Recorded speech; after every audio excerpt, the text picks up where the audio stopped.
Even and odd parity bits are used at the end of a group of binary numbers to tell you whether there is an error in the group of numbers.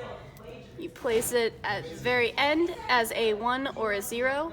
If you're using even parity, you use a 1 or a 0 to describe whether the sum of the ones is even.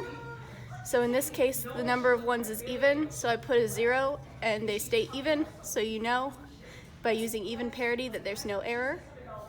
And here the number of ones is odd, so you add a 1 to make it even, using even parity, so you know that there is no error. And when you're using odd parity, you do the same thing, only you make the total odd. So here the total is already odd, so you use a 0, and here the total is even, so you use a 1, and because the number of ones is odd, you know there is no error. And if we're using odd parity here, and I put a 0, and it's still even, we know that there is an error in the code because a parity bit is wrong.